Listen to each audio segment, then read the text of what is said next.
Good morning student. आज हम पढ़ेंगे honeysuckle text book in English for class 6। Today my topic name is Taro's reward. A young woodcutter named Taro lived with his mother and father on a lonely hillside. All day long he chopped wood in the forest. Though he worked very hard, he earned very little money. This made him sad, for he was a thoughtful son and wanted to give his old parents everything they needed. जो tarot नाम का एक युवा लकड़हारा था, वो अपनी माँ पिता के साथ एक पहाड़ी क्षेत्र में रहता था। सारा दिन वह वन में लकड़ी काटता था, जबकि वह काफ़ी बहुत ज़्यादा मेहनत करता था, फिर भी उसकी जो इनकम थी बहुत कम थी। इस कारण वह उदास रहता था, क्योंकि वह एक बहुत जैसे अपने माता पिता के बारे में सोचने वाला बेटा था और अपने माता पिता की सभी ज़रूरतें पूरी करना चाहता था। One evening when Taro and his parents were sitting in a corner of their hut, a strong wind began to blow. It whistled through the cracks of the hut and everyone felt very cold.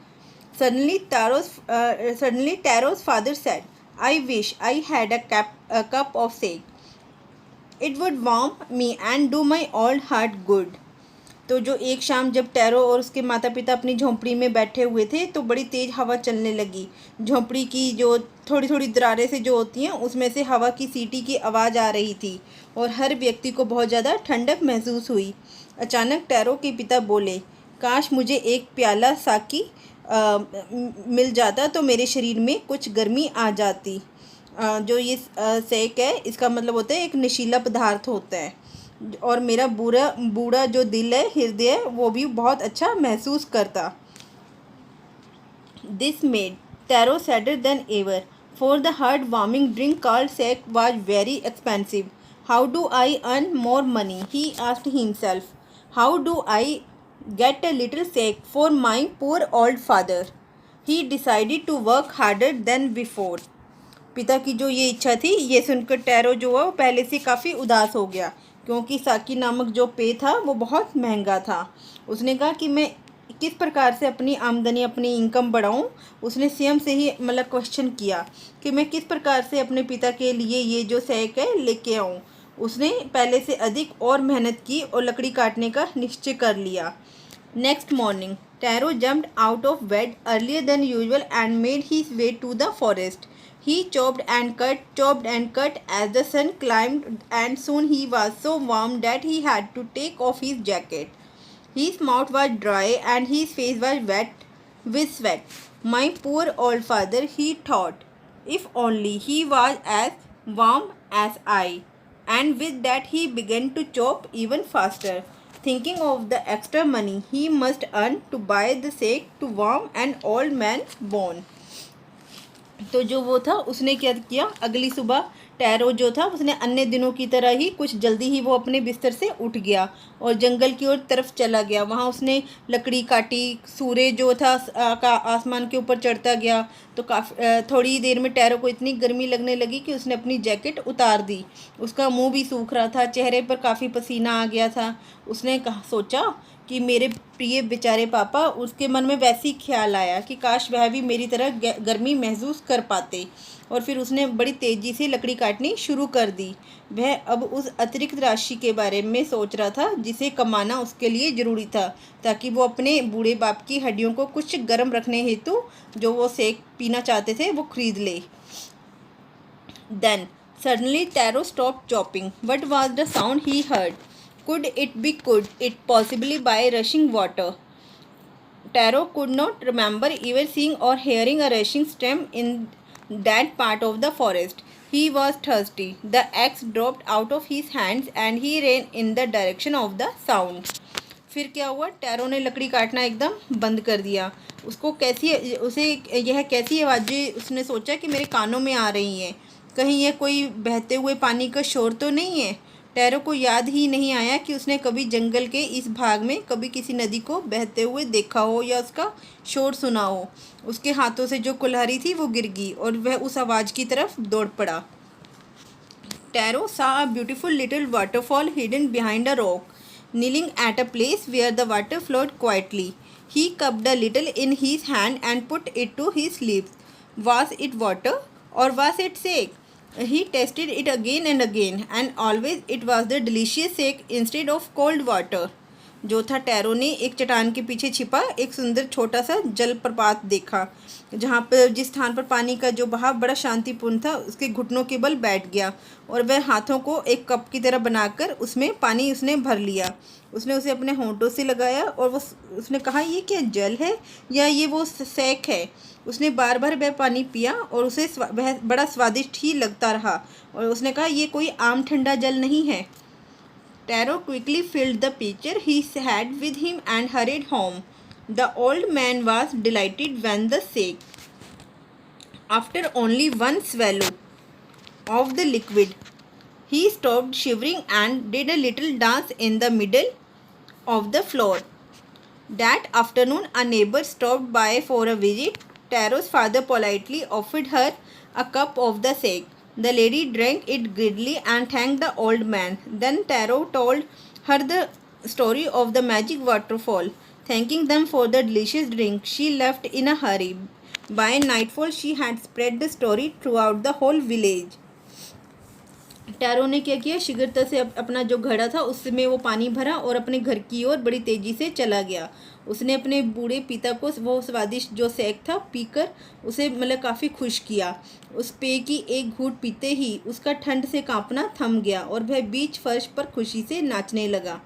उस दोपहर उसके बाद एक पड़ोसिन जो उनसे घर मिलने आ गई, टैरो के पिता ने उसे भी विनम्र भाव से वो कप सैकी जो पीने को दिया।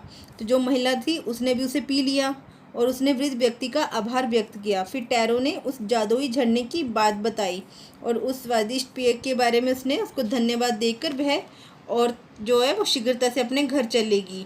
और रात होते होते यह सारी कहानी पूरे गांव में फैल गई। That evening there was a long procession of visitors to the woodcutter's house. Each man heard the story of the waterfall and took a sip of the sake. In less than an hour, the pitcher was empty. उस शाम क्या हुआ, उस लकड़हारा जो था उसके घर पर काफ़ी मेहमानों का जैसे आना जाना शुरू हो गया। हर व्यक्ति ने झरने की कहानी सुनी और एक घूंट जो था वो सैक भी पिया। एक घंटे में कम से कम वो घड़ा जो था वो खाली ही हो गया। Next morning Taro started for work even earlier than the morning before. He carried with him the largest pitcher he owned, for he intended first of all to go to the waterfall. When he reached it, he found to his great surprise all his neighbors there. They were carrying pitchers, jars, buckets, anything they could find to hold the magic sack. Then one villager knelt and held his mouth under the waterfall to drink. He drank again and again, and then shouted angrily, "Water, nothing but water." Others also tried, but there was no sack, only cold water. अगली सुबह क्या हुआ, tarot पिछली सुबह की तरह जो है हमेशा जल्दी ही जंगल की ओर चल दिया। उसने वह अपने घड़ा ले लिया साथ में, क्योंकि वह झरने में सबसे पहले पहुंचना चाहता था। वहां पहुंचने पर उसे हैरानी हुई कि जो उसके आस पड़ोस के जितने भी लोग थे वो वहां पहले से ही पहुंचे हुए थे। उन्होंने घड़े, अपने बर्तन, बाल्टियां सब लेकर वहां जादुई सेक को भरने के लिए, संभालने के लिए वहां पहले से ही मौजूद थे। तभी एक गांव वाले ने झुककर उस झरने के नीचे अपना मुंह खोला ताकि जो साकी है उसका वो स्वाद ले सके। उसने बार बार पानी पिया और फिर क्रोध में चिल्ला उठा, पानी, बिल्कुल पानी, ये तो और कुछ नहीं है, ये तो सिर्फ पानी ही है। अन्य लोगों ने भी उसे चखा, पर उन्हें तो केवल ठंडा जल ही मिला, वो साकी नहीं मिला। We have been tricked, shouted the villagers. Where is Taro? Let's drown him in this waterfall. But Taro had been wise enough to slip behind a rock when he saw how things were going. He was nowhere to be found. Muttering their anger and disappointment, the villagers left the place one by one. Taro came out from his hiding place. Was it true? He wondered.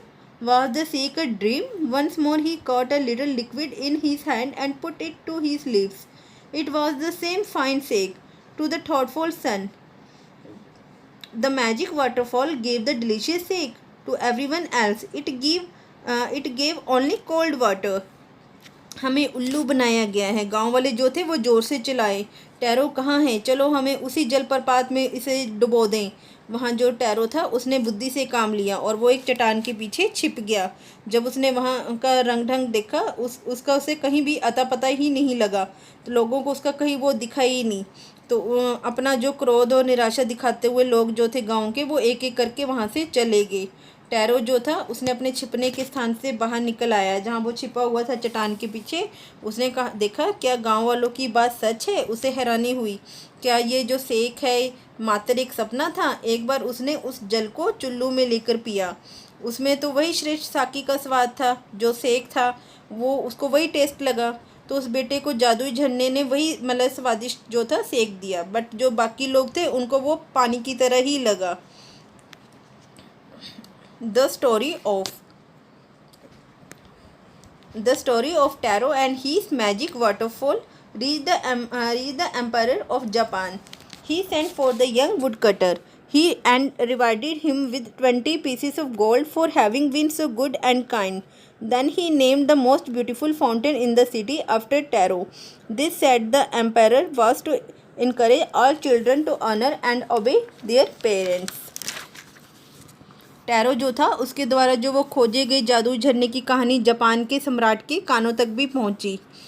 उन्होंने उस युवा जो लकड़हारा था उसको अपने पास बुलाया और उसको उसे इतना नेक मतलब ईमानदार अपने पेरेंट्स के लिए होने के लिए उसे 20 सोने की मुद्राएं पुरस्कार के रूप में दी। और उन्होंने नगर के सर्वाधिक सुंदर झरने का नाम भी, जो वो झरना जो उसने ढूंढा था उसका नाम भी टैरो रख दिया। सम्राट ने कहा कि उसने ऐसा इसलिए किया है ताकि जो जितने भी बच्चे हैं वो अपने माता पिता का आदर करें एवं अपनी उनकी आज्ञा पालन करने के लिए वो और भी प्रोत्साहित हों। Thank you. Have a nice day. Please like, share and subscribe it.